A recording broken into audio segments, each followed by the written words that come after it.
right, what is going on, people? This is your boy Olga Kwame, and we are back with the Footy Fantasy Podcast on yet another Sunday afternoon. Some of us are not doing okay. I'm just saying that right now. Some of us are not doing okay, but I am going to introduce the guest that. See, this is my laughing. I am going to introduce the guest that we have right now. Man like Obi, what's going on, brother? Welcome. Thank you, Olga Kwame. Good to be here. It's been a very good weekend. I'm sure it's been a very good weekend for you. I wonder why, but I've just been happy all weekend. So let's see how this goes. So glad to be back here. You know what's crazy? Like, out of all the Arsenal fans we could pick, Ovi is probably the best. Yes, exactly. He's the most bearable. He's the most, reasonable. He's the least delusional, and it still hurts. It still hurts. I'm taking the piss right now. But, man, like Aya, good to see you, bro. How are you doing? Hey, you know what? Demolition Day. I'm wearing my blue and not wearing any United jersey today. It is what it is. It is what it is. Yeah. That's why I'm a guest today. I'm not a host, so I'm just a guest. But I think we will be expecting more guests coming. I know Yannicka should be joining us. She's probably over there getting drunk somewhere over this demolition. And Onacha should be joining us as well very soon. We already have comments. Steven's talking about a beat down. Oh my god. Man says wearing black like he's out of here. Wow, listen. A lot of things died today. A little part of my Manchester United soul died today because, and this is why. Look, I did not expect a win. Let me actually rephrase that. I did not expect anything but a loss today. However,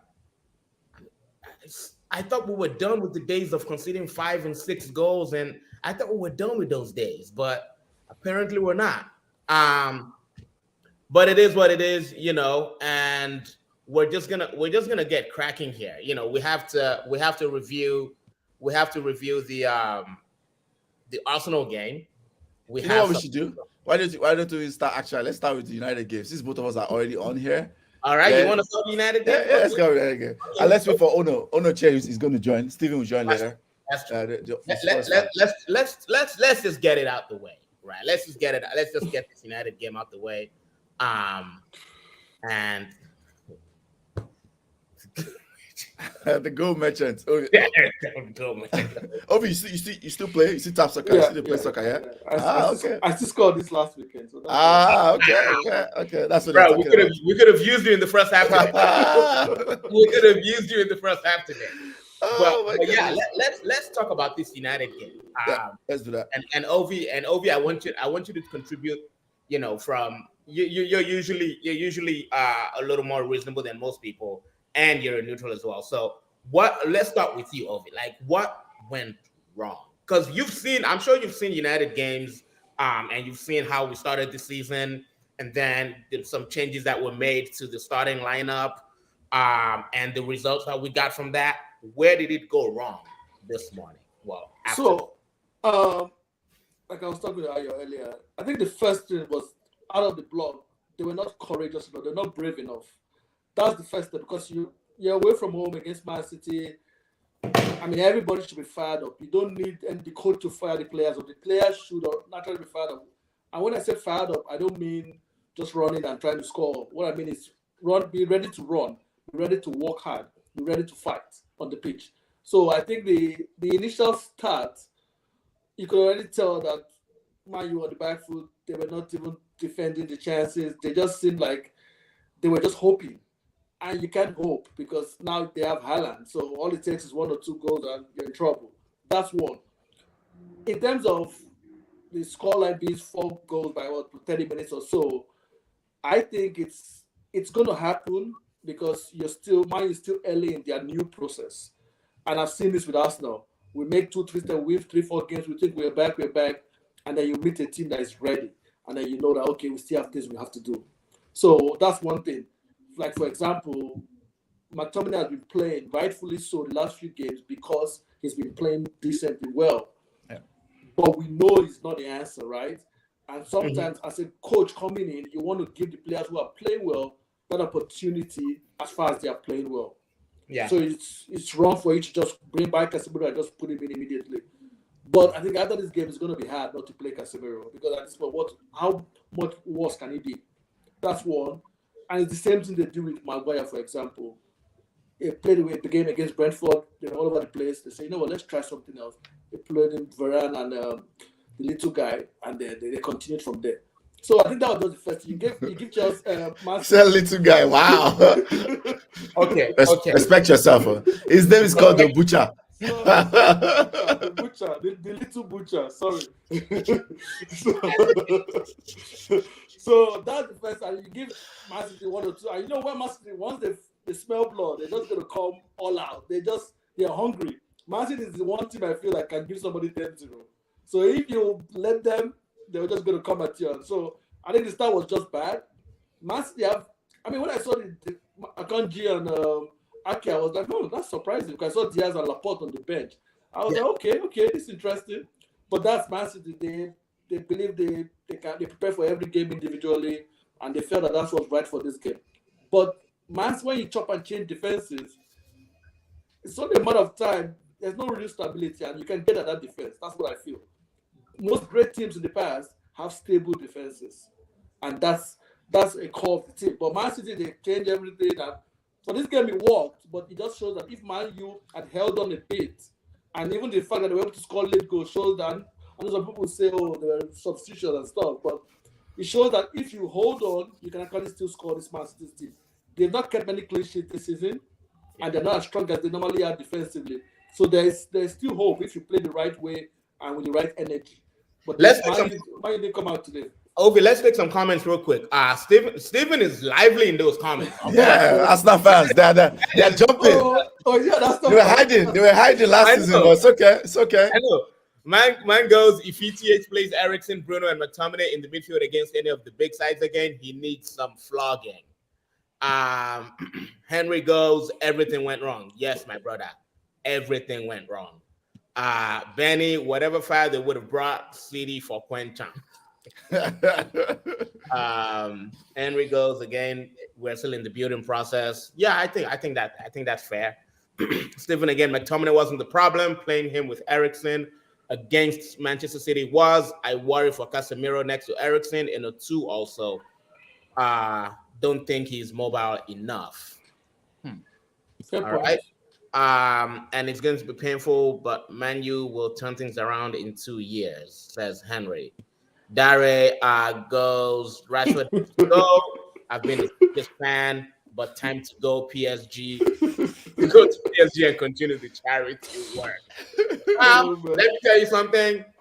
If for people who have been to Paris, hella hungry people out there, bro. There are homeless people on the street. Rashford can, he can continue his charity there. But of course we're not. We don't scapegoat one particular player. We will analyze everybody's performance as we should. I'm not sitting here saying Rashford had a good game. Oh my God, it was terrible. It was horrendous in that first half.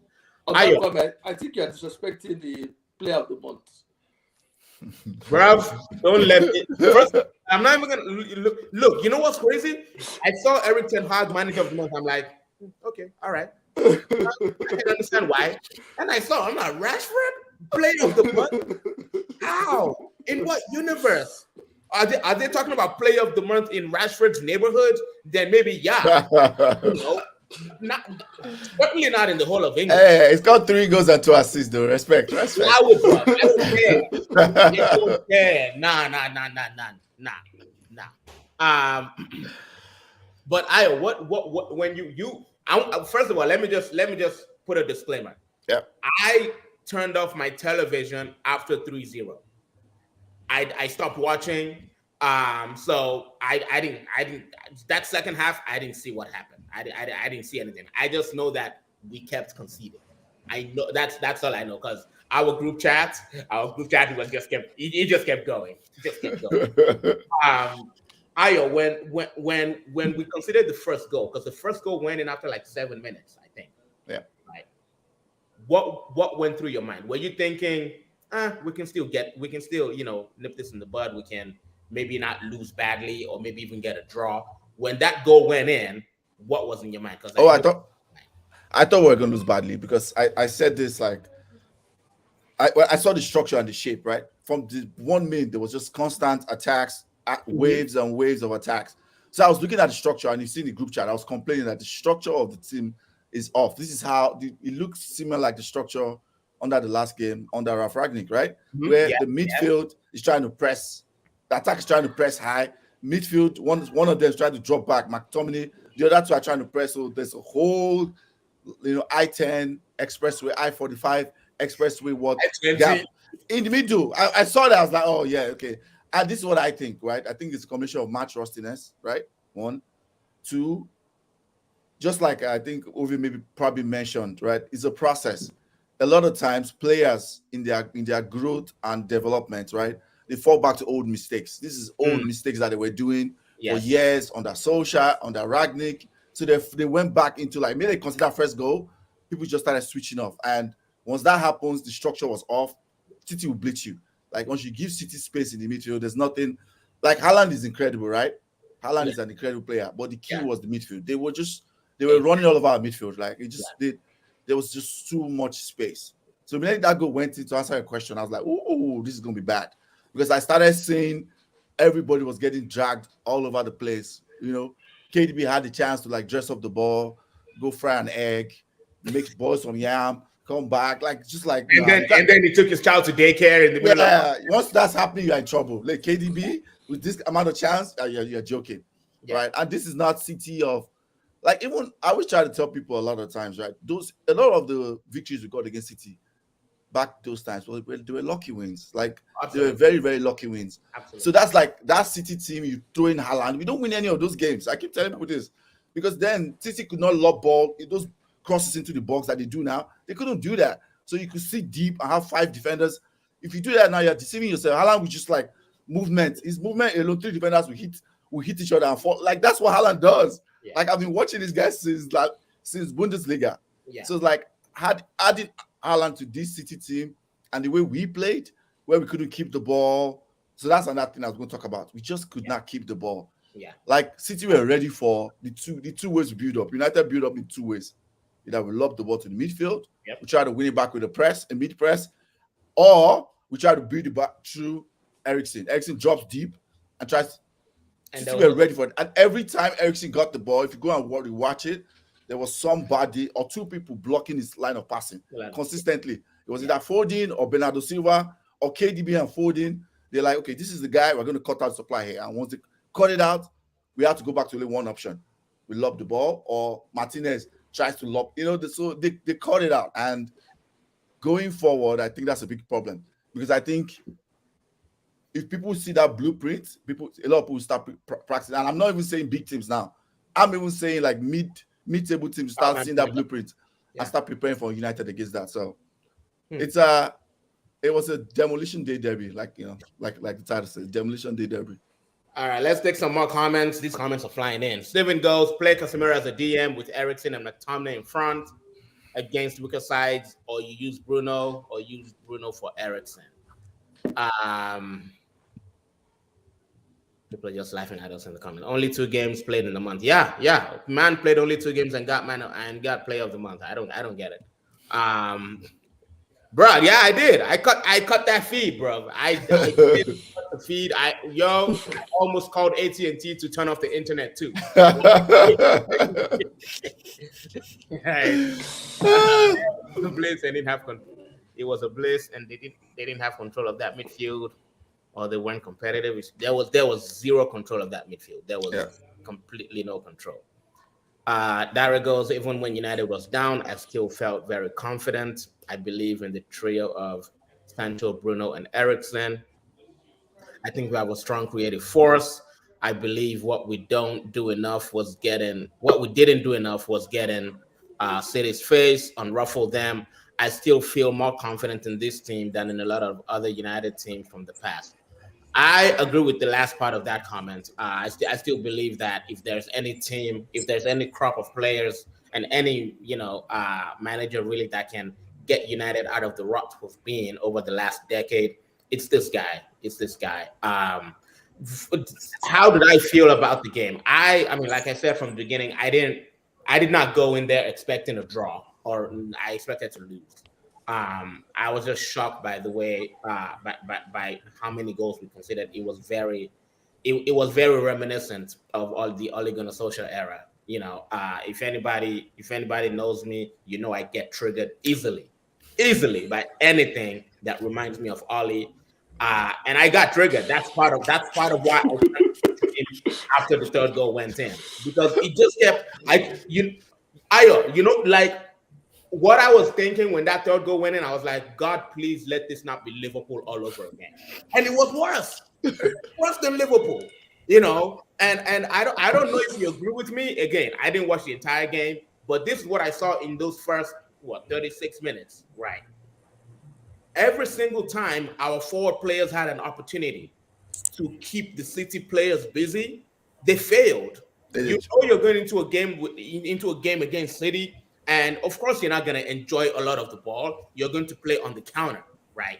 What you have to do is to make use of the transitional opportunities and at least try to keep the defenders busy. Try to get some pressure away from your midfield and from your defenders, because one thing with City is this: if they keep pressuring your defense, you will break. Yeah. They keep peppering your defense, you will break, bro. And we broke 6 times today, bro. We broke more than a woman in labor. Bro, it was floodgates. It was floodgate settings. What we did, we showed up to their house, handed them the condom, handed them the lube, and we turned over. That is exactly what we did. It was a horrible family-friendly show. It's a family-friendly show. They need to know how their families came to be family. That's what City did to us today. It triggered me, and I didn't see Jadon Sancho. I didn't see Marcus Rashford. I didn't see Anthony do enough to at least give our defenders enough time to get back into shape, to give them enough time to regroup. Bro, you need at least 20-30 seconds, right? For the pressure to be off, that way you're ready for the next wave of attack. It just kept coming. So I look. We're still a very, very young team in terms of the phase we're in and where we want to go. Our development is still in its very, very early stages. Nobody should have expected us to go in there and come out with a win or even a draw. And the fact is just that they were too much for us. They were just too much for us. It's not even a debate. They were too much for us. But this is what I don't want people to do. This is what I don't want people to do, and especially United fans. Don't make this about bring back Maguire. No. Don't make it about bring back Maguire. What the coach should do is, of course, this is one of those times in the season that is defining, right? This gives us a reality check. We are not even close to where we want to be, and City has shown us that we ain't shit, right? Oh, yeah. And so what this should do is to give everybody in the squad a clean slate. Everybody now gets to compete. Everybody now gets to compete for space, except Maguire. That's my thing. Maguire does not get to compete. This is why. And this is why. Again, this is not because I don't know the man personally, so I can't have personal beef with him. This is why he does not have the best interest of Manchester United at heart. He does not. He's not a captain or a player that has the best interest of his team at heart. And he has shown that by the way he has pretty much talked shit about his entire team and his goal. But now you don't come back from that. So anyway, that's what let's take some more comments. These comments are flying in, bro. Jesus. All right, I concur with your take. Once they let that midfield go, it was a wrap. Actually, they should haven't conceded more, but the here and the defense held until the 7th. Yeah, in the second Bro, minute, that there was a first very good minute, chance. was it the Yeah. first minute? But second minute, they had Second minute. like 3 saves on the line. I was like, well, okay, Crazy. this is gonna be United needs to interesting. just keep investing in technical players, inability to keep the ball under pressure from back to front. He's going to keep costing them, the hair included. That's Agree. that's facts. See people win or win this weekend. Look at their faces. Hey, Ovi won though. Ovi is an Arsenal fan. Respect him now. Come on, Yeah. Samuel. I think he's talking about you and me. I know. Yeah. I know. Arsenal fans know. Sammy is an everlasting dickhead. We love him. City will do this to most of the teams in the league, especially at home. Yeah. It's peak out here. It's peak. Steven, what are your? Jump in now. What's What are good, your guys? What's good? No, I'm just keeping quiet, man. Sammy's talking about me, so I'm just chilling. Hey, man, I have to respect myself. I went to church to exercise myself after that loss. Hey, before we're not going to that, what do you think about the Manchester derby? Talk to us. Man, look, everything you're saying, I hear you guys, but if you look at some of those passes, sometimes a team just has more quality than you. You just need to like keep quiet, wait like 2-3 years, recruit better players. There's nothing to talk about. It's not about coaching. It's not about anything. Those passes, man, those assists today for City, the one where De Bruyne put it in the air and it waited for Haaland's leg. You know the one I'm talking about, from the right side to the left. The third goal. He That was put the the third goal. curl on the ball. It's like when you chip it, like it's a chip cross and it's waiting for your striker's head. Beckham used to do that. You cannot. And then Haaland's assist for Foden with his left foot. Yeah. You can't even. I saw United fans saying, "Oh, Varane should have." In the group chat, in our group chat, Yeah. Varane was ball watching. I said, "That's not." I didn't want to comment, but I let it go. I was like, Listen, Bro, we've seen ball watching. "Yeah." even if We've seen ball Varane, watching. even if Varane called his whole family to help him knock ball and defend, there's some balls, man. There's some players that just time their passes, and they the way they execute is just better than you. So sorry, take your loss. Just go home. Yeah. 3 years, 4 years before you can compete. I'll give you that. Yeah, I hear that. Compete with that team. Compete with that team. No. Yeah, you're right. You're right. I think it's almost an insult, right, for anybody to say, United should have tried to get a draw. Nah. It was like the way they just made us lose the ball. Like for the 2 seconds they didn't have the ball. The way we lost it so quick, it was like taking candy from a child. It was ridiculous. Barry has another comment. Sorry to keep harping on this, but even after the defeat, I still don't feel bad. I enjoyed what I saw. I have prayed for a long time for United players that are comfortable on the ball. And with the new left back, you see the boy is nice. We lost the game, but United definitely going to win more than we lose. Yeah. I have one more thing to say though. Oh, go ahead. I don't think you guys had mentioned it, but obviously it's a talking point. But come on, a team is better than you. Fine, okay. 2 things actually. 2, do you need to set up more defensively for this kind of team? Let's be honest. Like, I'm not saying you have to park the bus, but for certain teams, you can't just play the same way you normally play. You'll get embarrassed. Second thing is, Ronaldo didn't get off the bench. I didn't want him off the bench. Yeah. Ronaldo doesn't get off the bench in a Man City, Man United derby. Nah. Is this where we are now, guys? Yeah, that's exactly where we're at. Yeah, that's exactly Do where you we're at. understand what that says? Yeah, what I would say for that is, you're losing 6-1. Why bring in Ronaldo? What's the use? Go! He said his press conference. 6-1. He said his press conference. He's not going to score 5 goals, so what's the use? Let him rest. The next game, Europa League is coming. What's the problem?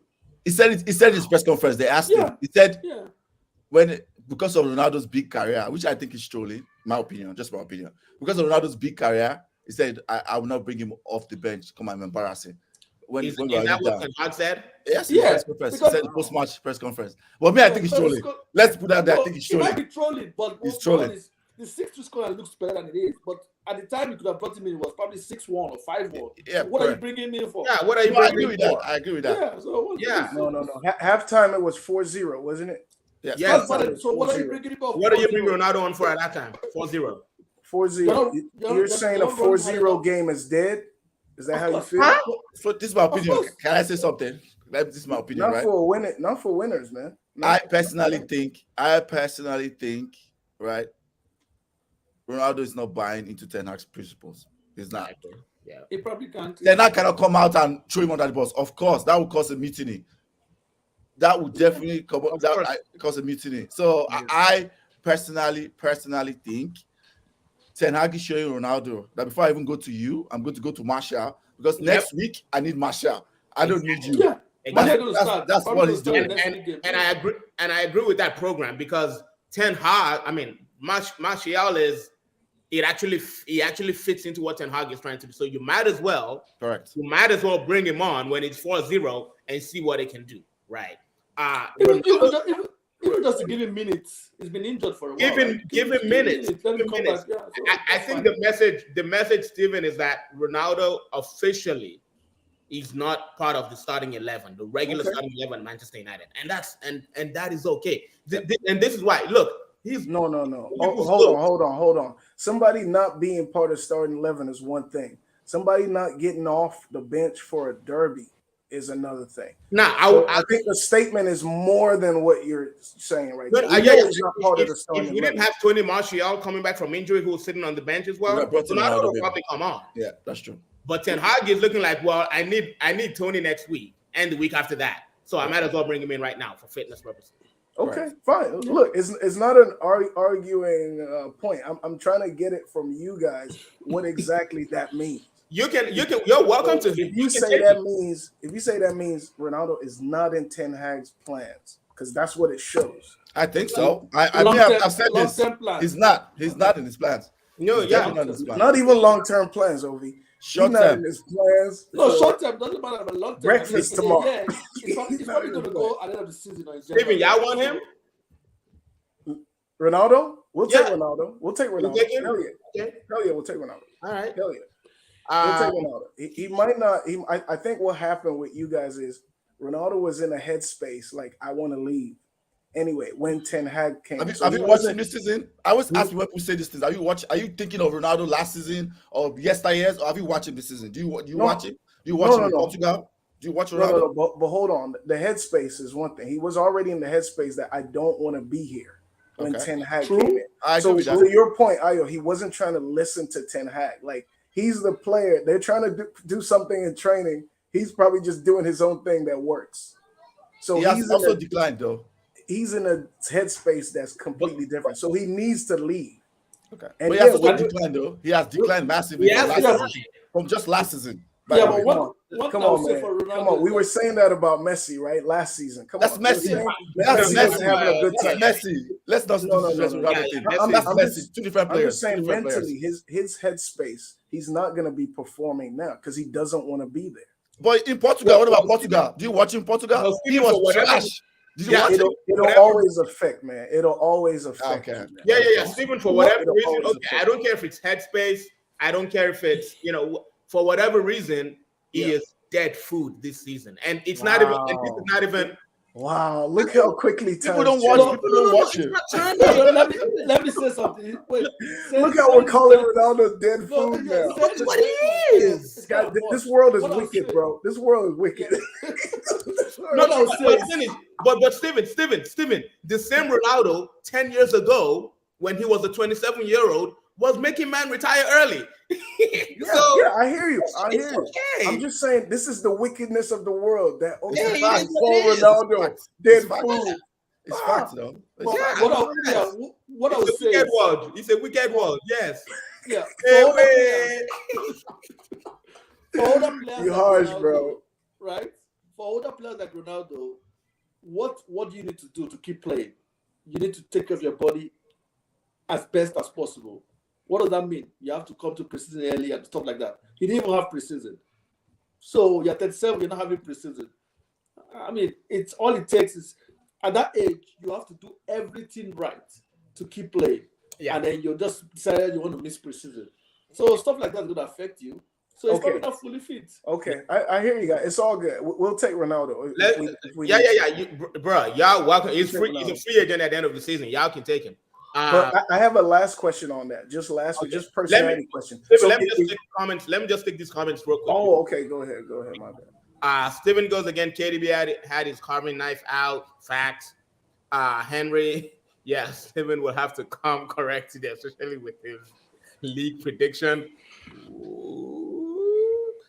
Varane could have pulled his hamstring trying to deal with that cross. Took him in the hair out of the game. Yeah, that cross took my soul. Spanking United. I don't know who this is. Facebook user. Tell us. Just put your name after the comment, because if you're commenting on Facebook and you don't allow the thing to access your profile, it'll just show your name as Facebook user. You want to park bus to get counter and got beaten, sir. Yeah, RS got kicked.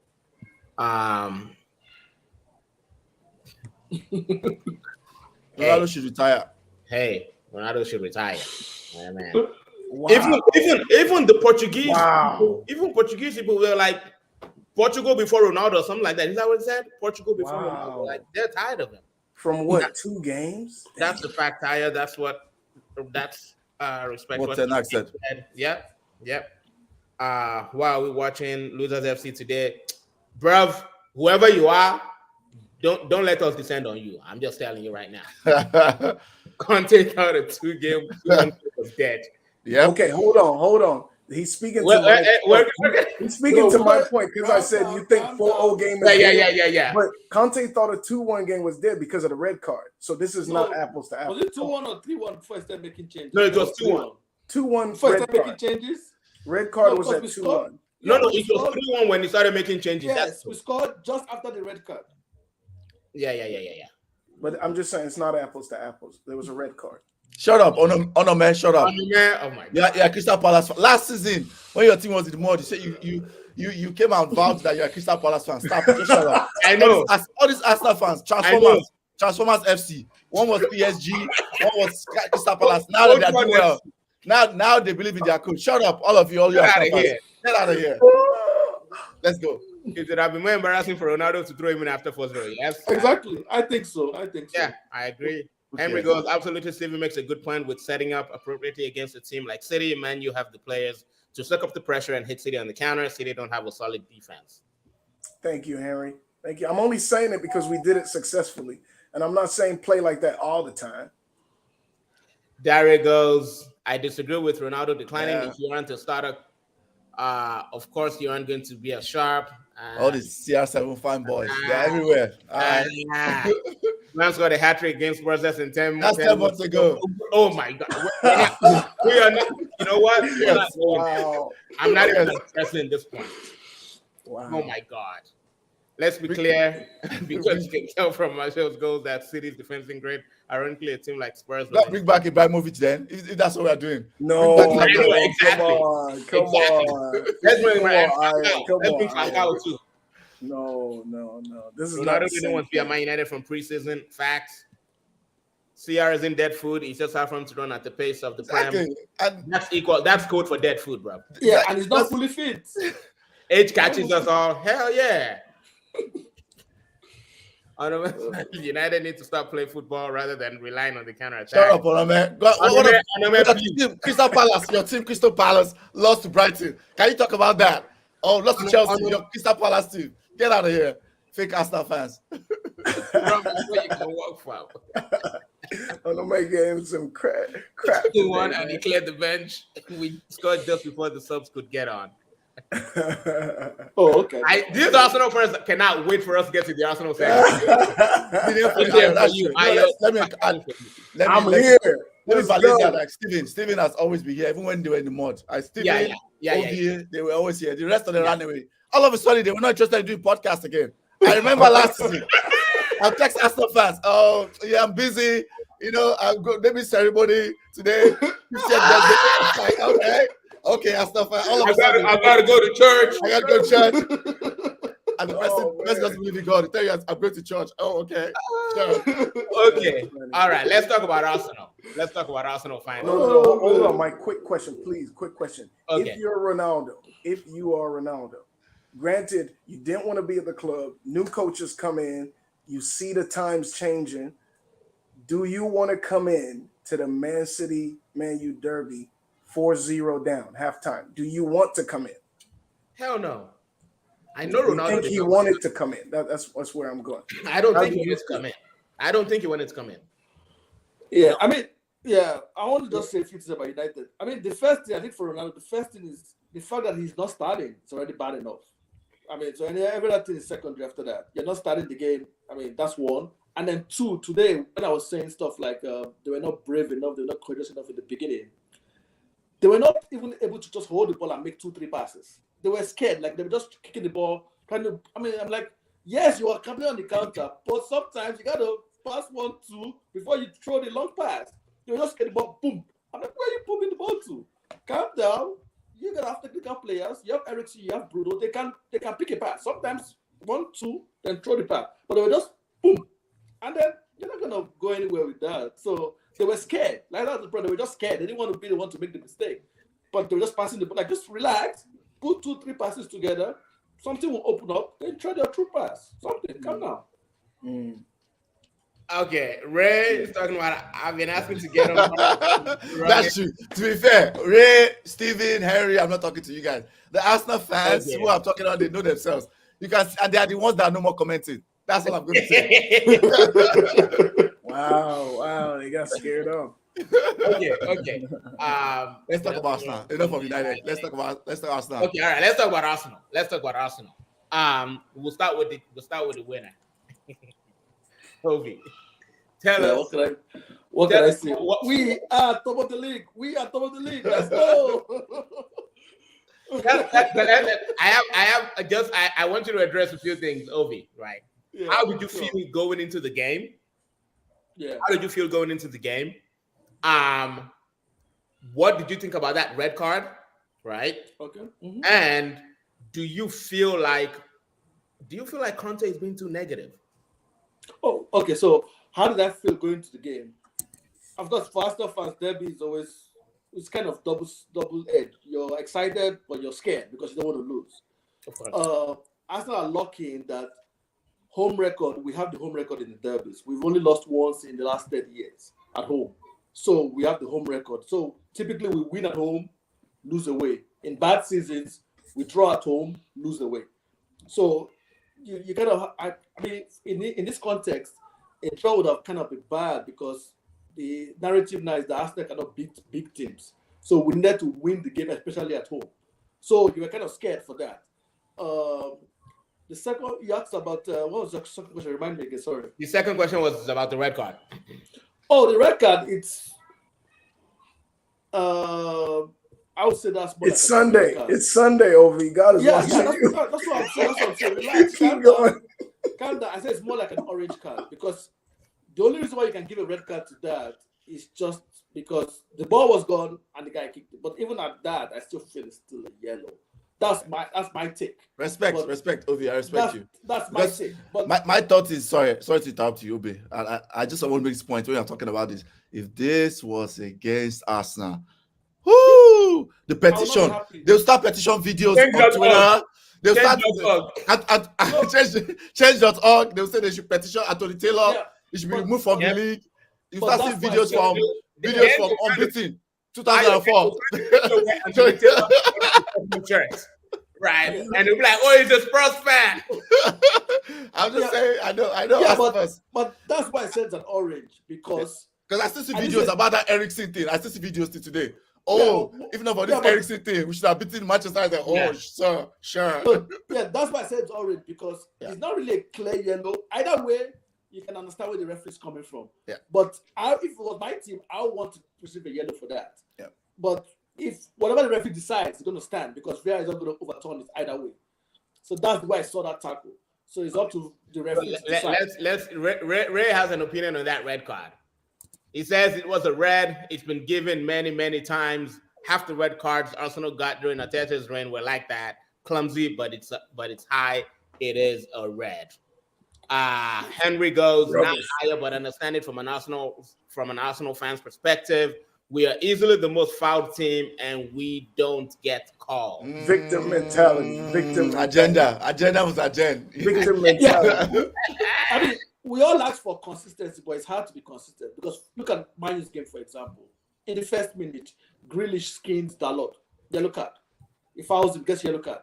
That's a game changer because Dalot cannot do much again. One more tackle is a red card, right? And the goal actually came from his end. Right. Right. So that's one thing because Dalot is now playing within himself. Most referees don't give the yellow card in the first minute. Yeah. They'll give you a warning. So that's a game changer. So that's already a game changer. Michael Oliver is a Man City fan. That's what Arsenal fan would say. Michael Oliver is a Man City fan. Not the fact that our midfield was open like expressway. Yeah. So like I said, if I was there, I felt it was kind of harsh because I feel like I could go either way. So if it could go either way, then I'd rather you just give the yellow. But hey, red card, hey, I'll take it. No problem. All right. I respect that. I respect you, Ovi. Respect. Yeah, respect.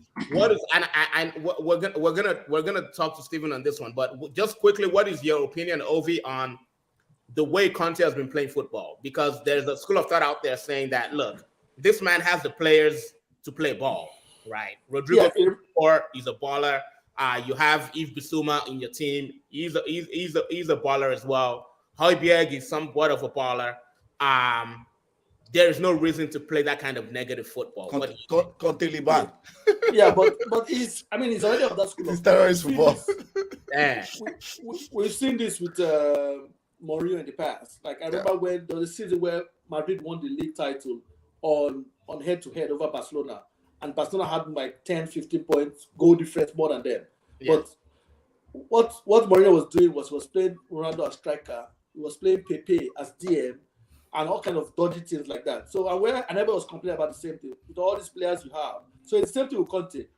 If you watch the first goal Arsenal scored against Spurs yesterday, Son and because Saka, they always double teaming on Saka for some reason. Everybody does that now. I don't know why. You see Son was the second player there by Saka.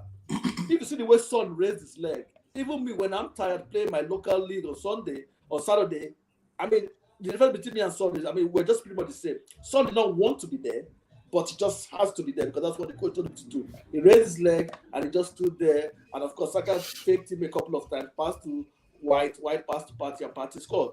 But that's the thing. So when you want all these star players would rather prefer to play on the front foot. Yeah. So it's not easy, but because of the respect for Conte, they will try their best. But sooner or later, it's not gonna work. Because everybody's going to get tired. As far as you're winning, people are going to not complain too much. That's but true. once you start losing games, drawing games, everybody's going to be like, what are we doing this up? What's going on here? So that's why I think you are already shortchanged because you have to win the games when you play that way. If you don't win the games, then everybody's going to be like, at least we should have gone out there and played exciting football. So what's the use of all this? And they have the players now, so what's the problem? And let me take this comment from Ray and Stephen. You're gonna when you talk, I want you to address this comment as well. Ray says he's trying to counterattack his way into top four. He needs a creative midfielder, but it is a shambles that he plays that way at home against smaller teams. Anti-football, but they have that. Front three. Stephen, what do you think of? So he says Ray's talking about you guys needing a creative midfielder, and honestly. Maybe that's true, but I feel like Kulu can play in that creative role, and you can have a front of Richarlison, Harry Kane and Heung-min Son. What is your general opinion on this issue? Okay, before I address this, I just want to say on the red card though, I usually don't complain about the referee decision. Only thing I have to say about this is because Emerson Royale, he's played about 40 Premier League games. He's fouled maybe 36 times. It's something like one foul every game. It's something like that. He's actually a clean player, relatively. Okay? So he didn't even get off the ground. It was so ridiculous. I'm not going to complain about it, but it's so ridiculous. That cannot be a red card. It can never be a red card. Some referees, not even a yellow card. But, okay, that's what it was. That's what it was. And, the game ended there. Fine. but we played badly. Now, on the counterattack thing, I think this is just a symptom of what I call knee jerkyology. It's a knee jerkiosis. It's a syndrome that affects some soccer fans. I don't know why. They'll watch one game where a team parks the bus and they'll start to say, "Oh, you always park the bus. Oh, your whole team philosophy is park the bus." Any smart coach knows that if I'm going to play Southampton, I'm going to be careful about the wing backs.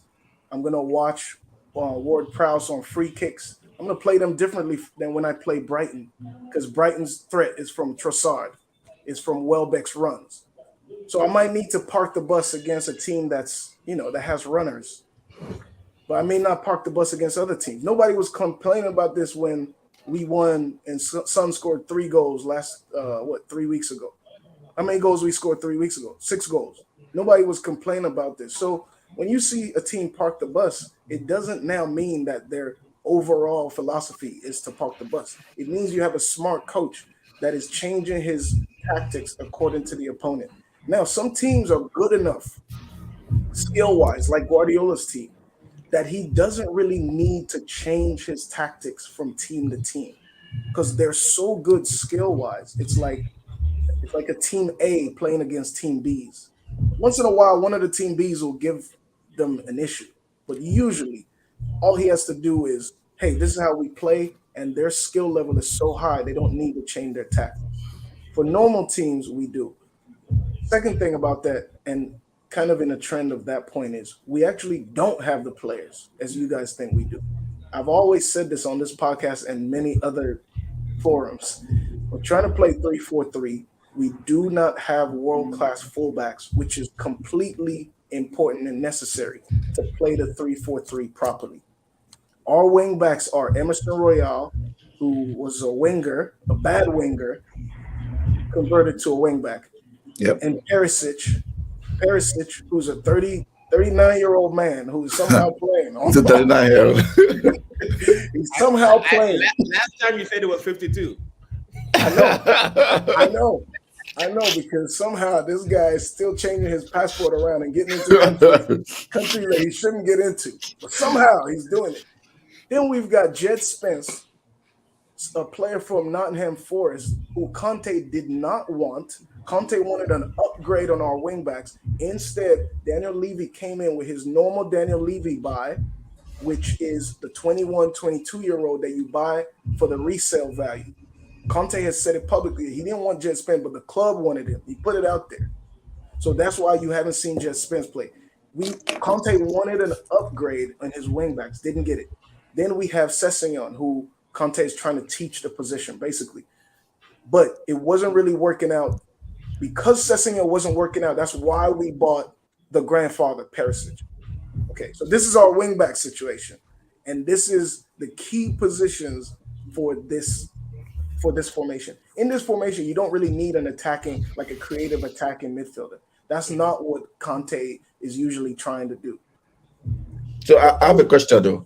The only aberration from this was when Conte got, by surprise, they got Pogba at Juventus. And then he surrounded him with defensive midfielders and let Pogba do what he wanted to do. But usually, Conte doesn't need that for this system. So people asking for that, I hear you. Everybody likes a creative attacking midfielder, but it's just not Conte's thing, okay? So wingbacks, we have our front three is good, but our wingbacks are not good enough that we can just go play. Because playing 3 at the back, you need people who are great going back, but also creative going forward. We just do not have those guys. So you're not going to see our team just playing on the front foot against every top 4 or top 6 team. It's not going to happen. So I have a question. Steven. If wing backs was Conte's priority, so I don't know how it works. You know what I mean? How it works in Spurs, like transfers, and how that recruitment. Yes. I guess this is my thought process. It's so critical to him. Yeah. He bought Longley this season. He bought Bissouma. He bought Richarlison. I think the combination of those 3 is probably over 100 million. Am I right? Okay. Correct. So if it's so critical to him, it's just like I'm playing devil's advocate. I probably know the other side. I just can see the other side. why did he not prioritize and say, okay, Emerson, yes, defensively good, offensively nosebleed once he passes the halfway line. My man on the left, too young. Like, why did they prioritize? Like, whatever, forget about every other place. Let's focus on this. Whatever is left, then maybe we can go and get a Bissouma or whatever. That's my question. I agree. That's a good question. I think what happened was Conte is in the situation where he's trying to play Levy in a way. He's trying to play Levy. He's trying to get what people don't normally get from Levy. Okay. And I think it was a simple play. My simple answer to that is that he left it too late. Okay. He tried to do, when like, have you ever tried to go Christmas shopping with your girlfriend? I don't know. How will I explain this to you? Like, whatever analogy, I like it. You have something that is really essential, right? It's really essential, like I don't know, snow boots. Okay. That you almost like, we have to get this.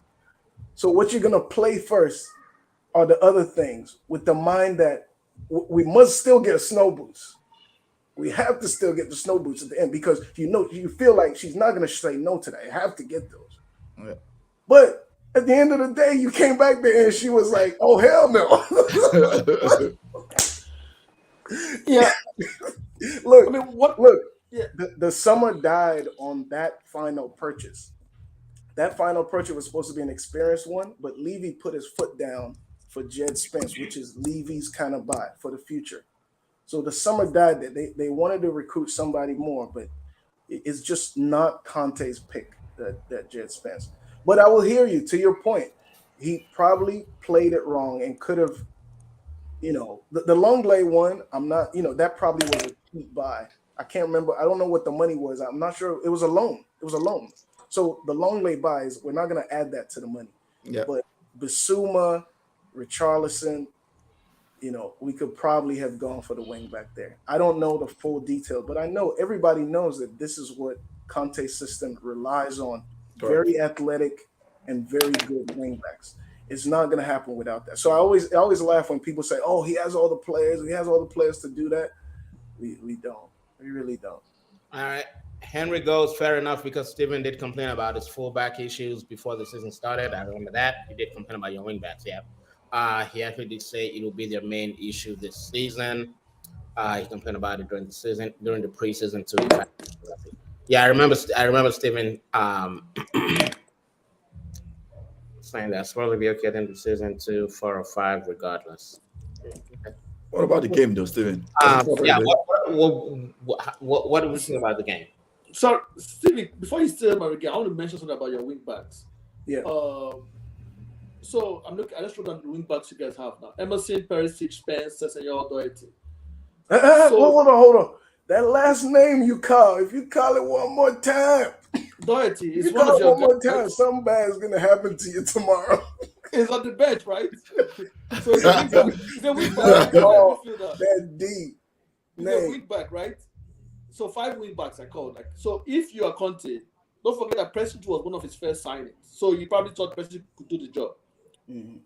So how do you go to Levi and tell Levi that you need a wing back? This is the key pinnacle of our formation, but you already have 5.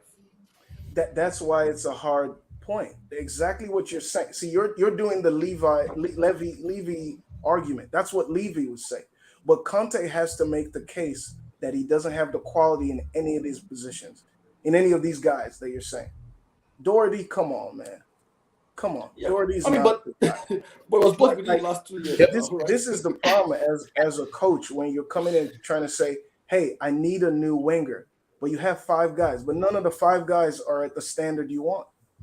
Of course, your chairman is gonna be resistant to that. In Steven's defense, out of those, so Doherty was the guy he came only because Nuno came from Wolves. That's it, right? Yes. I believe you called him even. Jed Spence, like Steven said, was an institution signing. True. Same thing with Ryan Sessegnon. I remember when Ryan Sessegnon left Fulham to go to Spurs. It was a Spurs thing. It wasn't like he was just a young player. He's British. And Poch didn't even want him then. So exactly. So that leaves what? Emerson Royal and Perisic. even Perisic. Yeah. Yeah, there might be Yeah, And Emerson Royal was somebody that Nuno bought when I'm not even sure that Nuno was sure what he wanted to do with him. I can't say. I'm just saying yeah. that I'm not even sure what that Nuno knew what he wanted to do with him. Now, because of his athleticism, Conte's been able to use him. But we Yeah. all see that attacking wise, he doesn't bring a lot. And even on defense, he's learning, but his work ethic is what helps him on defense more than Yeah. skill, more than positioning. I think the best thing we can call Emerson Royal is an athlete. That's it. He's an athlete, and Well, then, Steven, I also agree with your saying you need an attacking midfielder. The issue is there, like you said, you have to change formations to play an attacking midfielder. That's the only way. You have to go to a 3-5-2 maybe. Kano Conte is going to stick with his back three, so you can't play 3-4-3 with a creative player. That's what. And yeah, and where's Tanganga? And look, we had one. You guys may not agree, but this is how I see Ndombele. really? Ndombele. We had one, and what did Conte do? Conte didn't even, to Mourinho's credit, Mourinho even tried to work with him. Conte was like, no. Is it Napoli now? Let's take Ray. Ray goes, if it's Conte versus Levy, who will be left standing in the end if it doesn't work out? Levy's always standing. Levy's always standing. Come on. Levy's always standing. We are running out of time. We need to address All right. this topic. Which is the bigger derby and why? North London or Manchester? Steven, go ahead. Bigger and better to be key. Yeah. Bigger and better. Okay, just facts. Because of the way the money has gone for the last 10 years, let's say in the last 10-year history of the Premier League, and even if we look at the 10 years before that, you have to put it to the the Manchester derby, because you've had the world-class players, top players always there. Sometimes it has come down to like points towards winning the league. I can never really say that the North London Derby has been one of the games that's a decider for winning the league. So because of that, I'm going to say facts say it's bigger and better is Manchester. But North London Derby is just, I feel like the passion and the goal, the drama of the North London Derby is better. The Manchester Derby's only had drama a little bit, maybe when Twice, or 2 or 3 times, maybe. Yeah, it's a few times it was drama, but North London Derby's got the red cards. If you go back even last season, remember when Holding got the red card? Remember when we had the 4-4 that we were down 4-2, like the 87th minute, and then Bentley scored this goal from the halfway line, and Leonard scored. Like the drama's way better, man. But if you say bigger and better, you got to go with Manchester. All right. Aya, what do you think? He pretty much took the words out of my mouth, right? I think, I guess I'll just add to the fact, I think the North London Derby is more feisty, right? It's feisty. It's, the rivalry feels more bitter. It feels like it when you see it. And I know if Yannicka was here, she would not agree because she's local to the Manchester area. And the Manchester area is a big thing, right? But just generally, I think globally, let me use globally, the Arsenal, Tottenham derby. Even when I lived in Nigeria, in Lagos, like random people that I've never thought, or like you could see like Arsenal fans do like random guys that live in Lagos that probably never been to learn. They will see how they hate Tottenham. Just like, what do you know about Tottenham? It's always been like that. It's true. I'm being honest. I remember growing up and going to watch soccer like viewing centers, and you see Arsenal fans say, we hate Tottenham. I'm just like, why not? Like, you even know where Tottenham is? Can you name 3 people? No, can you name 3 people? Like, you don't even watch them. Most they don't watch them. At least Man City, when they start becoming serious, right, at that time, we watched their game because they had Tevez, they were an emerging power. Let me use that word. So you could still watch them for the Yaya Toures. So I think it is definitely more feisty for sure. Man United, Man City, I agree, is bigger globally just because of the reach of Manchester United. Man City to become an emerging power. They are winning all the titles now. Pep, all of that. The Etihad, the oil money thing. But I would say too, though, like on the other side of it, right? The last maybe 5-6 years, it's becoming like the derby has become like the gap between the two sides is so wide now. It's crazy. For at least the last 6-7 years now, it's been it's night and day. Because I think the last time we both kind of finished on almost equal points was what? LVG's Aguero. No, I'm saying equal point, almost equal points. It was LVG's last season when they beat us on goal difference, right? Yeah. To top 4 and we came 5th. That's Yeah. the last time. Yeah. Yeah. Every time the point difference is always like at least 15, 10, 15. Yeah. Every, if not more, sometimes 30, 40 points, which is looking like this year, So yeah, Red Bulls, even the Man United, Liverpool match together, and the Manchester Derby, in terms of the fans, football drama, in my opinion. Yeah. So to answer the question, I think globally, Manchester Man just for the reach, but the bitter, the feistiness, the closeness, if I can use the word closeness of both teams in their development, Tottenham and Arsenal are definitely kind of closer. Manchester United, Man City, over the last 20 years, when we were good, they were down bad. Yeah. And when they become very good, we have become, it's almost the thing we have with Liverpool, right? It's exactly. like every time we are very good, Liverpool are bad. Every time Liverpool are good, we're bad. That's what we have with Man City, and that's pretty much what it has been. I agree with that. I think the North London Derby is bigger than the Manchester Derby, just because the two teams, you can't really put you can't really put daylight between them. At least over the last decade. Like Ayo said, when we were good, City were crap. When City became good, with all that money, look where we are. So yeah, and it's just, especially in the last 7 years, City has just always showed us up. I think historically it used to be the North London Derby. Manchester Derby really picked up when Man City decided to become a powerhouse. Now, from that time until now, definitely Manchester Derby. All right, Ovi, what you think? Yeah, I mean, I think I've heard most of you, but I think the question was which is bigger? Which is bigger and better? That's the question. Bigger and better, I believe, is the North London Derby. And I think Ayo's last point, pretty much summarized it. Because before the last point, I was just like, you're missing something. And the thing is, when Manchester were great, Man City was not doing anything. And now, technically, Man is no longer strong.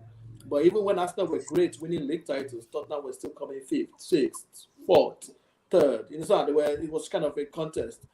I mean, I started watching Premier League mid-90s.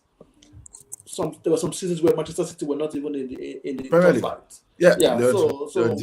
So it's not like the way Arsenal and Tottenham have been. Like they've been playing matches for the last 30, 40 years, and they've been pretty much close to each other. So I feel like this is it's just like you say, the Barcelona Espanyol derby and the Tottenham derby. Barcelona is bigger than both Arsenal and Tottenham, but it's not a derby because it's not really a strong derby because what's the use? They keep winning on most of them. But so yeah, that's my opinion on that. All right, now this one is another contentious one. Who finishes higher between you both? Steven, who do you think finishes higher, Spurs or Arsenal? Man, that's a hard one. There's too many ifs. I've been saying it. I'm like a broken record now. I told what I said at the beginning of the season. I said nothing's going to happen with our season if we don't upgrade the fullbacks. So I have to say it again. Then now we have the World Cup.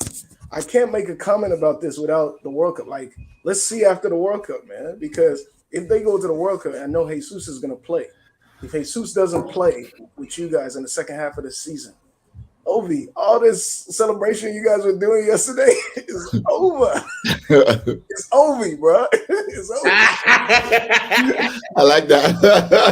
I mean, Odegaard, things like that. This World Cup is really going to affect the season, man, because players will come back tired, players will come back mentally drained, down, all kinds of drama there. And then, injuries. So it's hard to say, man. It's hard. You guys are looking really good, though. But whenever I see Nketiah come on, I still feel like your bench, you don't have it. If Partey's not playing, luckily you had Partey. Partey came out of the hospital yesterday to come play us. So I feel like your bench isn't there, but because it's not like we have a great bench too. So it's hard to say. There's no right or wrong answer, man. Just project. Just project. There's no gun. There's not a gun to your head, bro. Just project. It's a prediction. It's just for fun. Who's gonna finish higher, huh? Yeah. Yo, clip it up. So be careful. It's a hard one, but it's got to be us. It's got to be us. We've done it before. with about let me say a slightly weaker team.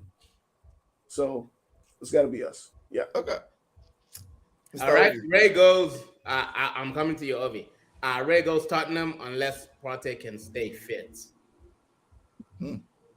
That's all right. I think honestly, I think Ray is just trying to play that reverse psychology nonsense, bro. Who does Ray support? He's an Arsenal fan. Die-hard Arsenal fan. He's a diehard Arsenal fan. Henry goes, there's really no right or wrong answer. Unless you're wrong at the end of the season. No reason in the World Cup, so Odegaard is good. I have to say, Brain tells him Arsenal, but his heart tells him. No. This is why I was hesitating. Sorry to take up too much time here, but why I was hesitating is because if you watch Arsenal this season, I have a lot of good things to say about Arsenal this season, but Xhaka has been playing real high, which is good because he's one of the best on the ball on the team, maybe the best, right? So, but it only really works for you if Partey is there to back him up. When it's Lokonga or somebody else, they don't really know how to position themselves well to So the play with counter-attack. Xhaka when Xhaka goes up. You know, you got to be smart about it. So because Partey is so injury prone, this question really rests on that. So Ray is right. I think Ray is right. It's like Partey is a huge part of it. Staying fit there. And how can you make a decision on that? He might this season get strong. You know, sometimes you need to like get used to the Premier League. Is that what he's going through? Or is it that he's really injury prone? So he might get good. I don't know. And Partey, the situation with Partey is weird because at Atletico, was it injury prone like that at Atletico? He was. He missed a lot of games. Okay. All right. Ovi, what you think? I mean, this one for me, it's pretty easy. What I think Arsenal will finish higher, not because I don't. All right, let's close the podcast. So what I would say is I would just give some counter argument to some points. He said, "Oh, if Jesus breaks down, well, if Kane breaks down, what happens to Tottenham?" It's not the same thing. Why is it not the same thing? It's not the same thing. We've gone without Kane and got to the Champions League finals before. We have players that can step up if Kane gets down. No. Yeah. You're giving me that odd look. We have Richarlison. We have Kulusevski now. Son steps up usually when Kane steps down. But you guys, if Jesus goes, you're not going to tell me Nketiah are going to do anything in the Premier League, man. Wait. So that's the thing is your Champions League. You're talking about like 3 years ago, right? We're talking of the way Tottenham are playing this season. If Kane goes down, Tottenham is not making top 8. It's just clear. You got Wow. No, man. Come Top on. 8? Come on. Whoa. You're tripping. Let me tell you why you're tripping. Every season for the last 9 seasons. Man City might not win the league. It's that simple. Let me tell you why. Nah. Historically, for the last 9 not. seasons, maybe Kane doesn't score in August, and Kane usually has another ankle injury that keeps him out from like March. This has happened. You can go check it. A lot of times his ankle keeps him out. But we always have Son step up. Even Moore has stepped up sometimes. So this is historical. I'm just telling you though. You might not believe it, but but that's Jesus goes down. The league has changed. Like people keep saying, "Oh, it's the same for everything." If KDB and Haaland go down, Man City will probably not win the league. It's just the fact. If both go down. Yeah, So but if Haaland goes down, they still have a chance. Yes, but people keep saying Partey is okay. If the two of them go down, of course, Arsenal should probably not make the top 4 because it's going to be very difficult. But don't forget, like this is a unique season. The only reason why, in my heart, I believe Arsenal have a chance to even contend for the title is because Hold up. I said contend. I didn't say win. Contend. Relax. Obi, that's not even the question, bro. Let me get out my points. Relax. That's not even the question. Obi, you killing us. Well, relax. Let me get my point. Today's date is what? October 2nd, right? Yes. You got 5-6 more weeks. 4:22 p.m. Eastern time. You got 4-5 more weeks. You got 5-6 more weeks before the World Cup, right? I'm not saying we're going to contend. I'm just saying the only reason why, in my heart, I even believe it's possible is because this is a World Cup. This is a unique year. Anything can happen. Nobody. I'm not saying we're going to. I'm just telling you the only reason why I believe it is a possibility is because anything can happen.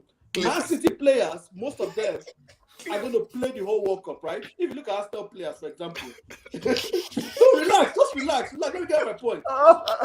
Obi, you went to a question they didn't even ask you. Yeah, but relax. Let me get my point. You're not taking pictures. Bruh. We're talking about party. We only have a month to play with party before January, right? We only have pretty much 5-6 weeks to play with party before January. If you rest him in the Europa League games, he probably will be fit to November, till the World Cup. If you rest him in Europa League games, he probably will be fit to the World Cup. Pretty simple. In January, you can buy somebody else. They try to buy Douglas Luiz. They know that. They're trying to back him up. They know already that this is a breaking point in the Arsenal team. They know that. That's how they're trying to buy a backup. So, Obi, but see my point. I didn't even say. It's not a big deal. I didn't add. Both of them. But my last sentence to you, I didn't even say if Partey and Jesus go. I'm saying let's say Partey stays fit. If Jesus is out, it's done. But what I'm trying to tell you now, you might think it's done, but you might say, oh, because Nketiah is this or Nketiah is that. Nketiah of last season, not the Nketiah of this season. I watch Arsenal games. The boy is stronger. The boy is getting better. And I keep telling people, a player that is 22 going to 23 is probably going to see more growth than a player that is 29 going to 30. From Son and Kane, they are their marks already. They can't give you any more than they gave you last season. Up and coming, right? Nketiah is up and coming like Lingard, right? 29 now, you call him up and coming. No, what I'm just saying is sometimes I'm joking, my guy. they're looking at Arsenal players because we didn't pay big money for them. Martinelli last season and Martinelli this season are two different players. I'm not saying so. That's the same thing. Like you might say, "Oh, it's not Martinelli." Well, if you watch the games, you see that these guys have improved. I'm not saying they're going to go and become world beaters. I'm just saying it's not that straightforward. It's not that straightforward. Arsenal with Lokonga will beat Aston Villa, Leicester, all those teams, and Arsenal are good at that. They beat all the small teams. And that's all you need to make top 4. We're not talking about winning the league. We're talking about top 4. Please stop talking about winning the league. Yeah. Stop talking about winning the league. Arsenal are good at that. Obi, based on 9 games, Arsenal are good at that. Yeah. No, even last season, apart from the bad part, halfway. It was halfway, Obi. Halfway. It was January that Arsenal really picked up last season. Obi. Last season, Arsenal beat Aston Villa home and away. We don't normally do that. We beat Wolves home and away. We don't normally do that. We beat Leicester home and away. We don't normally do that. Okay. So I'm saying none of that. We beat the small teams. That's all you need to make top 4. You don't. And if Arsenal come third, they'll be ahead of Spurs. Fact. Simple. Okay, so you think Arsenal finish ahead of Spurs? So let me just Arsenal finishes ahead of Spurs. Ovi. Okay. Quick thing. Quick thing. Right. Look at Ray's comment. Which one? Which one? If Jesus gets injured, that's not the end of the world. This sentiment, I'm telling you, the same one that Ovi is saying. I've noticed it among a lot of Arsenal fans. You guys are underrating what Jesus has brought to your team. Your players are looking better because of the movement of Jesus. Before this move happened, a lot of Arsenal fans were telling me, "Oh, I don't know about Jesus." When he had just been signed, they're like, "Oh, I don't know about Jesus. We need somebody that might be like a target guy." They didn't understand that this guy making smart runs is going to change your team, and you're still underrating him. Okay, let's see. No, but like every Arsenal fan loves Jesus. Nobody underrates him. I'm just trying to say, like last season, if you had told me come March, Nketiah will play games and we'll be able to use Nketiah as striker and beat Man U and Chelsea, I would have said you're a liar. Things happen and players get better. Like Nketiah played against Man U, Chelsea, West Ham 3 in a row, and we won all 3 with Nketiah. He scored 5 goals in those 3 games. Hey. I'm just saying stuff happens. Ref assisted, but we won't talk about that too much because we don't talk about referees. I'm just saying, like, that's what I'm saying. Like, so Jesus is a game changer for Arsenal. There's no doubt about it. He's a game changer because just every game he plays, even the game doesn't score, I feel like it's pretty much the best player on the team. That's the way I see it. And that's because they're double teaming Saka. Fine. That's bad luck for Saka for now. But Jesus, every game you play, even the games he doesn't score, he doesn't assist, he seems like the best player on the pitch. So, of course, it's going to be a big miss. Partey is more difficult to see because he's playing the midfield. So some people don't really appreciate what he does. but he's a breaking point, and they know that. That's what they're trying to back him up. Because once he goes, the team becomes lighter. But what I'm saying is, when Partey got injured, we played one of the small. I can't remember the game we played. Lokonga played, and we won 2-3-0. It doesn't matter. Against the big teams, against Man U, that's where we will struggle. Against Tottenham, that's where we will struggle because Lokonga is not there defensively yet. Yeah. He can get there someday, but he's not there yet. I just think this is what I think, though. I think this is my opinion. It's just a simple opinion. I might be wrong. I think even in those smaller games you are saying, I think if we don't have enough data, right? We do not have enough data because last season, when you were on that run and you're beating those small teams, right? Partey played most of those games. When Partey was out, you guys struggled against some of those smaller teams. I just say I don't think because you beat Brentford 3-0, you don't have enough data to say, you are like, I don't think Arsenal or Manchester United has any confidence to say, oh, we are the team that beats small teams now. I'm just being honest with you. I don't think we can say that. Okay. I think Liverpool, Man City, those two teams, and Chelsea to an extent before they crumbled under Tuchel, are the teams that can confidently say, oh, we usually beat the small teams and we struggle against XYZ. That's just what I'm saying. Okay. And you might not agree with it. You might not. But I just feel like we've not seen a whole season for Arsenal under Arteta where you have comfortably beat small teams throughout. Because if you had done that, you would have made top 4 by now. We have not seen that. We have not seen that. Let's be clear. We have not. Let me Until you see it, you cannot say that we are a team that beats small teams. Okay, so relax. That last season, apart from Man City and Liverpool, Arsenal beat the small teams the most. You didn't come top 4, though. You didn't come top 4. So, but we did it last season now, right? We're behind Man City and Liverpool. Because, like I said, we beat those small teams home and away. Yes, we lost to Brighton, Southampton, and somebody else 3 in a row. I think Crystal Palace, 3 in a row. But that was like the problem of Arsenal last season was that whenever we never lost one game at a time. We always lost 2 games or 3 games. That's just the way it was. So this season, that's why it was big for Brentford. When we lost to Man U, how are you going to respond against Brentford? And good, they won. But last season, there was no time Arsenal lost 1 league game and went on to win the next game. So let me be clear. Arsenal look different this season, of course. You are top of the league. I mean, the table doesn't lie. But what I'm saying is, even to talk about last season, Spurs beat Man City home and away. Drew with Liverpool. Oh, yes. Yeah. Drew with Liverpool. You said Arsenal, yeah. No, Man City. Spurs, Yeah. No, listen, just hear my argument. Spurs beat Man City home and away. I don't know if they lost to Liverpool. I know they drew 1 match for sure. I'm not sure what about the second one. They drew. Yeah, yes, sir. So after all that, Arsenal lost to Man City home and away, lost to Liverpool home and away. And I know they only finished ahead of Arsenal by 2 points. So where are they getting those points from? From the small teams. We lost to Man U away. We lost to Chelsea 1 match. We lost to Spurs 1 match. Where are we getting the points from?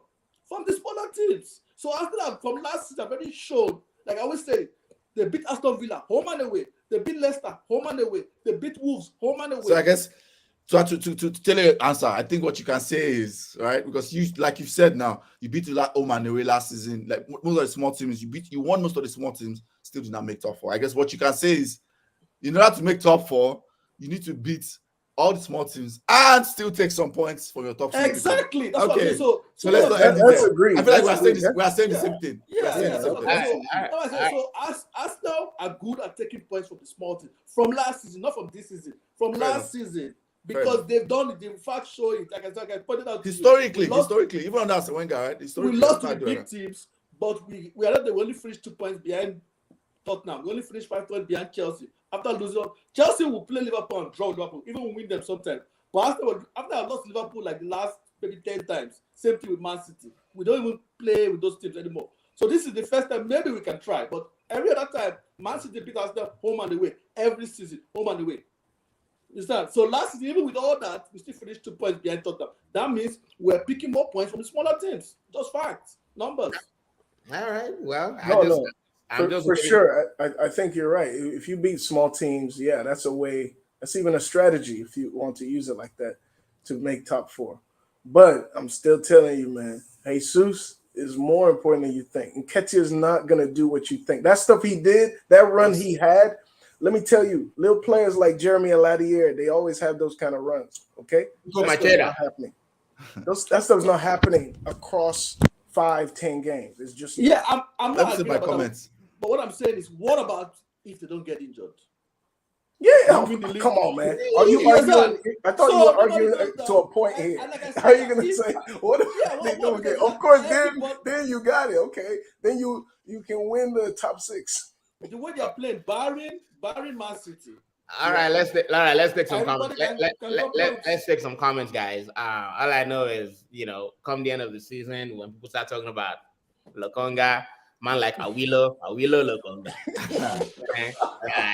No. But they want to buy players now. Ray goes, I'm more worried about Partey than Jesus. Henry, I actually say injury as a whole determines what becomes of Arsenal this season, because there are 3 players right now that if they go down, Arsenal is toast: Jesus, Partey, and Saliba. And Jesus is playing every game at the World Cup. Let me tell you that. Yeah. Ray goes, wow. Hello, stop giving them content. Nah, this is forever. From winning though, guys. Henry goes, he's making a decent point though. If you see his point, I see his point. I see everything. Yeah. Ray goes, if I go for Douglas Lewis and Jan.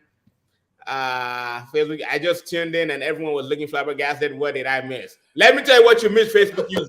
First of all, Facebook user, you put the name behind your comment. Exactly. You missed that. Yeah. That way we know who you are. But this is what you missed. Ovi, man like Ovi was out here talking about we are contending for back to charge. Back to charge. Going on this. That's what you missed, bro. Bam, that is what you missed. Facts, but I'm not sold on Eddie. Nah, bro. Ovi is sold on Eddie. I'm not. I got that number 14. Thierry Henry, bro. Number 14. I saw him with that shirt. I said, did he steal that? Did he steal that shirt? The man had chest. The man took that jersey number with chest. Like, yeah, I'm the new Henry. I actually disagree with Steven or Jesus. If Jesus gets injured, that's not the end of the world. We can rotate up front. A lot of Eddie believers out here, bro. A lot of Eddie believers out here.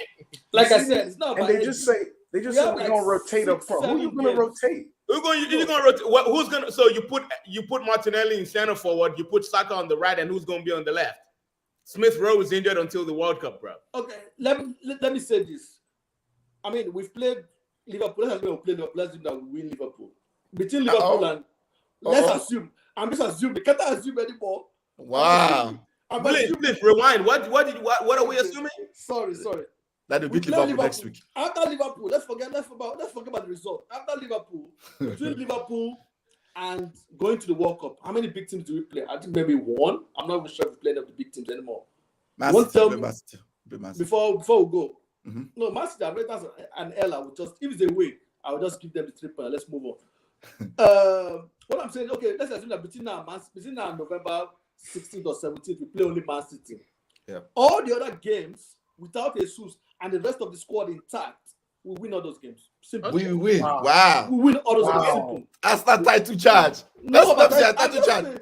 Let me see a title charge now. Because if you win all your games today, you still be on top of the table now. I'm saying we can win. I'm not saying You said we will. Don't change it again. No. You said we will. What's the cast? You already said it with chest. It's okay. No. It's okay. What I'm saying You said it with chest. It's okay. Nigeria's going to win the World Cup too. You know what I'm saying? That's my point. I said without Jesus and every other person is intact. And we That's what I'm saying. Not bro, we heard you the first time. Not without party, not without. We heard you, bro. Only We heard Jesus. you. We heard you. We'll win all those matches. Okay, I agree. Wow. Title charge. That's not title charge. Hey, You know what? I revised my answer. Based on where Arsenal fans are mentally, I say Spurs is gonna be higher. Spurs is gonna be higher because you guys are so. You're not in the right place. You're not in the right place. they're gassed. It's true. They're gassed. These wins highly because gassed. he's top of the league. Go ask Mourinho what happened after he was top of the league in December. Listen, this is why I love football. Remember last season when Arsenal fans were already like playing the Champions League anthem. It's in our hands. That wasn't me.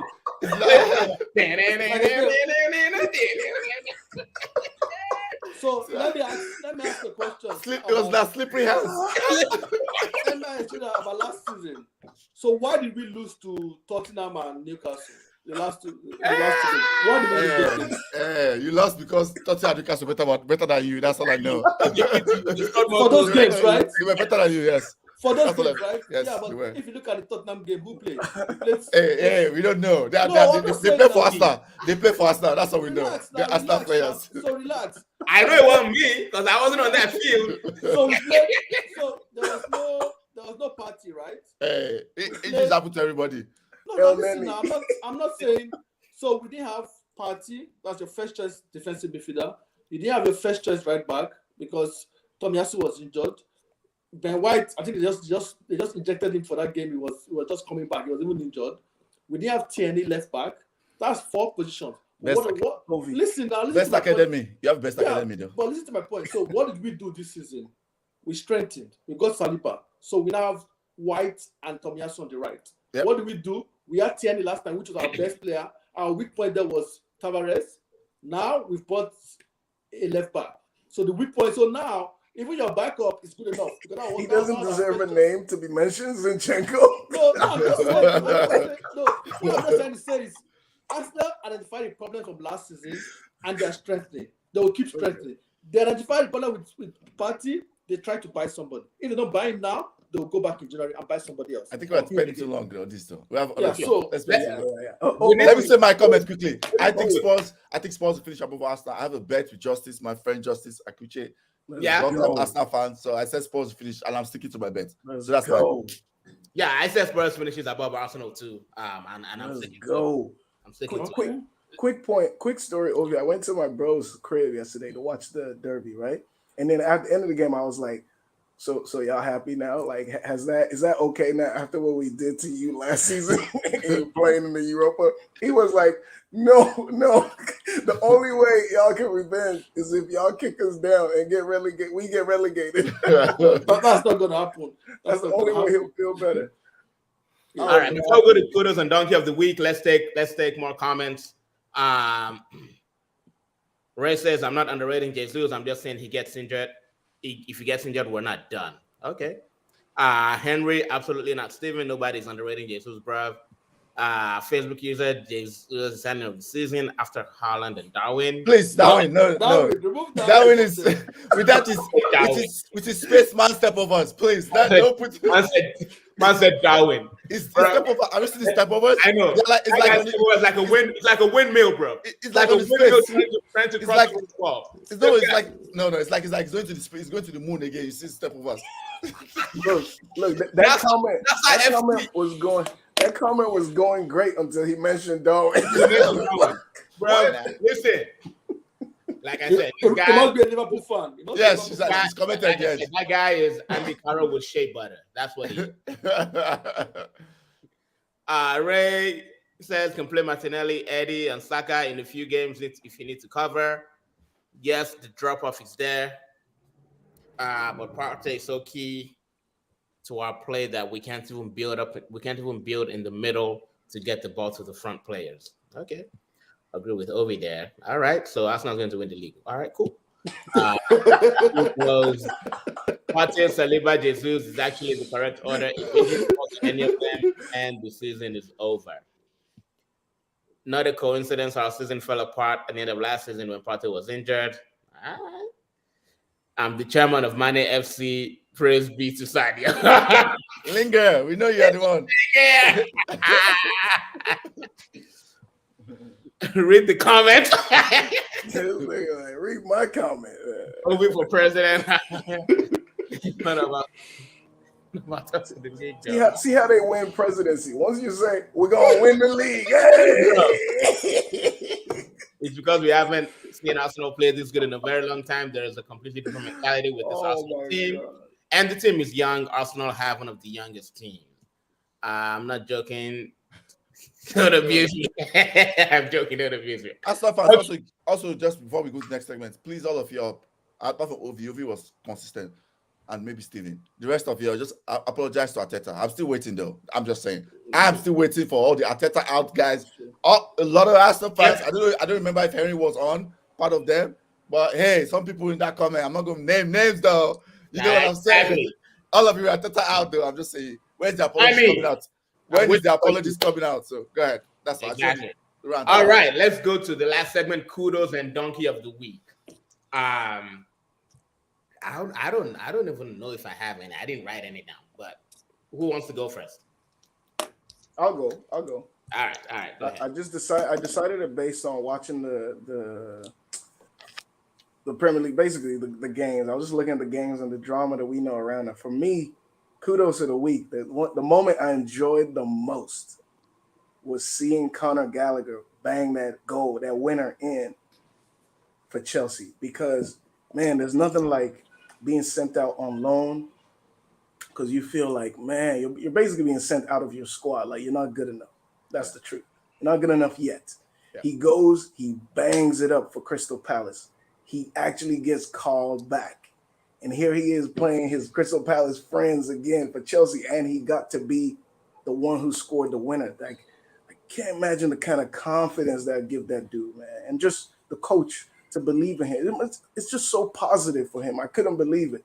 And the quality of it. It wasn't no last minute, score a goal like Nketiah, squeeze your leg there.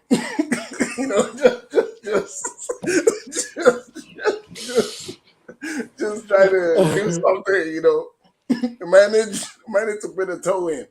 Quality. So he showed his quality for the team. So I loved it for him. Kudos to Conor Gallagher, man. And when you come back from loan, sometimes you don't do the business for the top club. So he's doing it. Anyway, Donkey is a player that I really like, and I felt bad for him as this was happening. All week, everybody's been so scared to go at Maguire. Maybe if we talk about Maguire, it'll hurt his mental state. We shouldn't pile in. But everybody's been piling in on Trent Alexander-Arnold. Oh, he's not good enough defensively. I was watching him in the game for him to prove himself, maybe show something, and he had a horrible game. I think all three Brighton's goals, it looked like they were targeting his side. It was sad, man. It was sad. I got to give him Donkey of the Week because defensively, he just wasn't it. He just wasn't it, man. And I love Trent. I think Trent should go to the World Cup. I think Trent is incredible. I think Trent's weaknesses won't be so much if they just get rid of Maguire from the English team.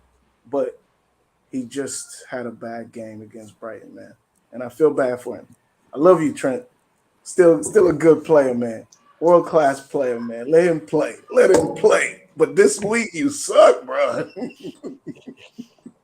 All right, Obi, what you think? Yeah, so kudos of the day. Before today, I was going to go with Arteta, but that would have been too predictable. So I'll go with Haaland. I mean, 3 goals, 2 assists. They'll be just the way he's taking the league by storm. It's impressive to see. I've always been of the opinion that Mbappe is ahead of Haaland, but I'm beginning to have second thoughts.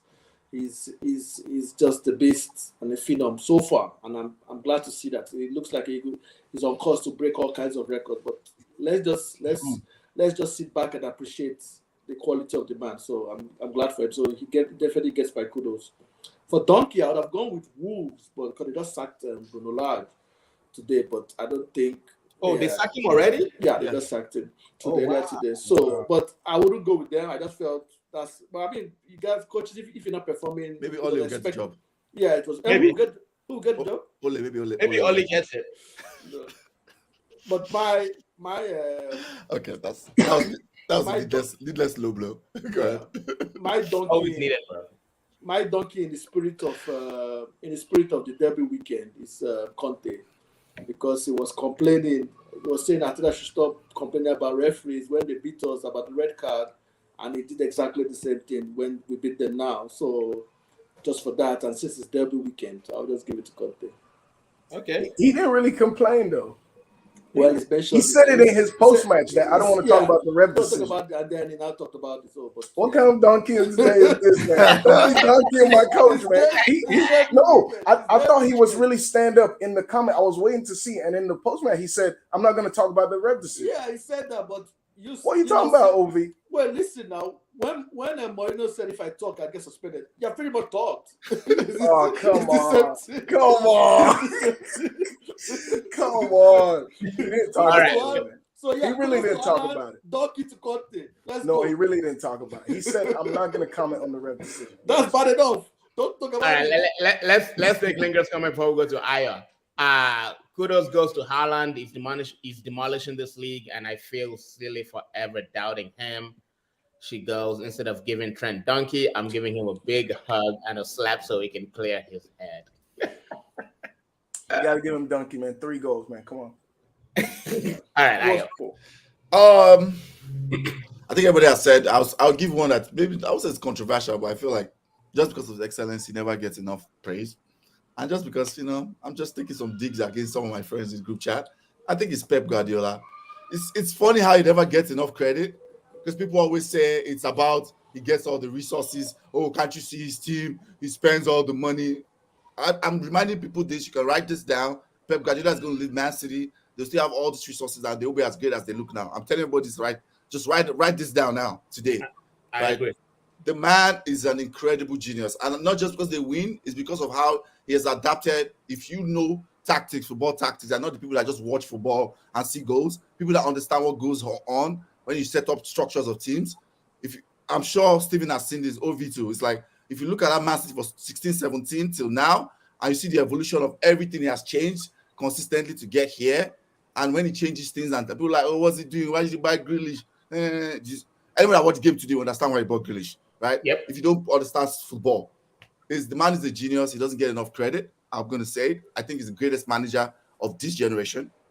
I think he's greatest of this generation.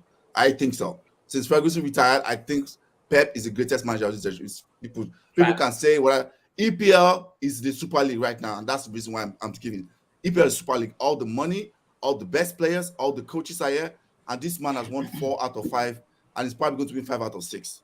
I think it's incredible. I think if people don't see that, if the days that we used to have, pop teams in EPL that just, you can play nonsense. Everybody from 1 to 20 now is very complicated to beat, and this man has constantly dominated. So he gets and he destroys teams pretty much. Teams that other teams in other league will struggle to beat, he destroys them on a week-in basis. So he gets my kudos. Second one is Phil Foden, because I think of Haaland. Yeah, everybody will give Haaland. Phil Foden. I think people do this thing a lot, especially some fans of a particular North London club, where in order to praise their star boy, they feel the need to criticize another star boy. I don't know why they do that. Mm-hmm. Arsenal fans all week have been talking crazy on Phil Foden's name because Bukayo Saka came in and changed the game in the Nations League. That doesn't mean anything. Phil Foden is the best, and I'm saying this for someone who praises Sancho a lot. He's the best, youngster in the league, without a doubt. Saka is a good player. I always say that. His consistently approaching like world-class quality. He's nowhere. People should stop talking crazy on Phil Foden's name. That boy. Excuse me, I know you're on your soapbox, but are you giving 2 kudos in a week, nigga? That's what I did. 2 kudos. Come on, man. I'll Phil Foden. That's what I did. How you gonna give 2? You gotta choose one. No, both of them. They come together. And just to that. Oh, sorry. Oh, yeah. Just give you a donkey. Yeah. And I say this because, again, the numbers do not lie. People will say he plays in a big team. That's what even makes it harder to consistently play well at that high level and deliver Champions League. He has scored 50 goals, the fastest to reach 50 goals under Pep ever, even faster than Leo Messi. But who's not delivering Champions League? People stop talking crazy on Phil Foden's name. I'm just going to state, stop talking crazy on Phil. He's a massive player. I'm one of those, I don't do all these allegiances nonsense. When his player is good, I give them credit. People should stop talking crazy on Phil Foden's name. That boy is an elite talent. Donkey, Manchester United, of course. The whole team, the players, the coach has to get some criticism too. The setup, was just too open, and the players too. But I'll give you more to the players because, like you said, it's like there was no competition, there was no fight. Easy balls. The forwards were they couldn't keep easy balls from Sancho to Rashford. They were all poor. And so these easy balls, their one-on-one duels, they were losing them. Yeah, they couldn't even keep the ball and just push them back a little bit. They could not do that. So yes, the whole Manchester United setup, they all get donkey of the week for me. And I want to double down on what Aya said about Pep and Foden, right? You look at Foden you look at what Foden did with the England national team, right? And what he did with them even in the Euros. That was dead, right? And people keep asking, "Oh, he's dead with England, but he's good with City." There's a reason why. There is a reason why. He's playing under an elite coach, and he himself is an elite footballer. He goes to England, he looks like, he looks like freaking Maguire, right? And he's playing under Pep. He's playing under Pep, and this guy's easily the best young player in the land. So yeah. But my kudos, one of them will go to. Actually, I'll give just one. AC Milan and Balotelli specifically. They played Empoli this weekend. What a game of football! Empoli equalized. Milan was leading. Empoli equalized, I think, at like 89 minute, and like 2-3 minutes into injury time, Balotelli scores the winner. And the reason why that is important is this: this guy. I mean, since Theo Hernandez has been stable with injury, the Balotelli hasn't had a sniff into that AC Milan team, right? He comes in because there's a little knock, and boom, he scores the winning goal. So well done, Balotelli. Donkey, honestly, it goes to Manchester United. Second Donkey goes to the Premier League. Second Donkey goes to the Premier League for giving Marcus Rashford Player of the Month. That's what it is. Like I don't know how you can sit there and give Marcus Rashford Player of the Month in the month of what was it, August? No. We'll call it the month of Holland. The month of Holland. Bro, the month of Holland. Like it's not even debatable. I mean, I was looking like, wait, did Holland become like an overnight farmer or something? Like, does he not play football anymore? It was just done. It was just done. Let me see. Okay, all right. Let's some kudos goes to Holland. No. We already read Linger's comments. Ray goes, kudos Shaka, Donkey, the ref for Chelsea and Crystal Palace. No red card for Thiago Silva. I don't think the Thiago Silva case is a red card, just my opinion, because I thought there was not a clear goal scoring opportunity. There were defenders that were going to cover. So that's why I when I first saw it, I thought it was a red card too. But then on the replay, there was enough cover. But listen, guys, thank you. I had to drop off. Thank you guys for joining. Steven, as usual, always nice when we get to see your face, whether you win or you lose. It's always a hoot with you, bro. Good hey, man. Same here, man. Thank you. Ovi, we are going to replay this thing, Ovi. I'm telling you right now, we're going to replay this. Man said Arsenal is going to have a title charge, bro. Anyway, bro, thank you for making. Thank you in advance for making our life great. They didn't even ask you that. Thank you in advance, bro. Always good to have you, man. Always thanks, guys. Thanks. Good to be here. All right, and that is the end of the league. Yeah. All right, that's the end of the pod, guys. See you guys next time. Have a good one. Bye. Thanks, guys. Bye.